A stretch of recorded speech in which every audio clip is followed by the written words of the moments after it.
ডিপজলকে বললো কি আপনি একটু নামাজের পরে এলান করে দিয়েন যাতে সবাই একটু বসে।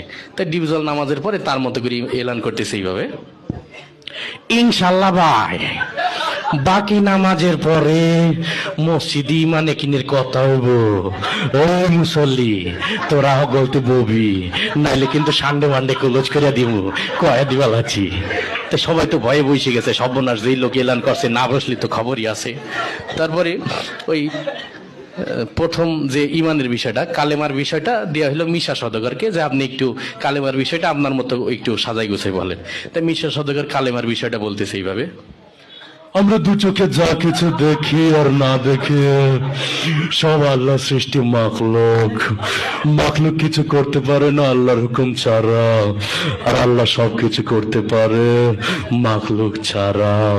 তাই যাই হোক সে তার মতো করে বলে গেল। তারপরে নামাজের বিষয়টা ডিপজলকে আবার দিল, যে আপনি একটু নামাজের বিষয়টা আপনার মতো করে বুঝাই বলেন।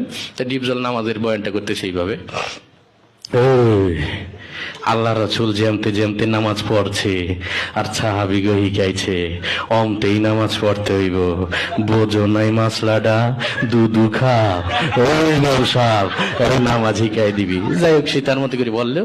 তারপরে জিকিরের বিষয়টা দিয়ে হলো কাবিলাকে, যে আপনি একটু আপনার মতো করে কি জিকিরের বিষয়টা একটু বুঝাই বলেন। তাই কাবিলা জিকিরের বয়ান করতেছে এইভাবে, ওর হালতে মাওলা পাকে জিকির তোমার দিলের ভিতরে টাস টাস দিয়ে বাজতে থাকবে। জিকির হইলে যদি তুমি কবরের ভিতরে হান্দাইতে পারো তাইলে তো বাইসেই গেলা, আর জিকির না হইলে কবরে হান্দাইলে ফেরেশতারা তোমার 14 শিখের ভিতরে হান্দাই দেবে। যাই হোক সে তার মতো করে বলে গেল। তারপরে একরামুল মুসলিমিন, মুসলমান পরস্পর হৃদ্যতা ভালোবাসা, এটা দিয়ে হইলো নায়ক ওমর সানিকে। তো ওমর সানি তার মতো করে বুঝাই বলতেছে এইভাবে, একজন মুসলমান আরেকজন মুসলমানের দুঃখ কষ্ট ভাগাভাগি করে দেওয়ার নাম একরামুল মুসলিমিন। চৌধুরী সাহেব আমরা গরিব হতে পারি, আপনার মতো বদদিন নই, আমি গত মাসেও 3 তিল্লা দিয়েছি। যাই হোক সে তার মতো করে বললো। এরপরে এই সহিনিয়ত, আমরা যা কিছু করবো একমাত্র আল্লাহকে রাজি খুশি করার জন্য করব, এটা দেওয়া হইলো নায়ক মান্নাকে। মরহুম মান্না এসে তার বয়ানটা করতেছে এইভাবে, আমরা যা কিছু করব পৃথিবীর কোনো মানুষকে খুশি করার জন্য করব না, সবকিছু আল্লাহকে রাজি খুশি করার জন্য করব। যাই হোক সে তার মতো করে বলে গেল। এরপরে তাবলিগের বিষয়টা দেওয়া হলো নায়ক রুবেলকে।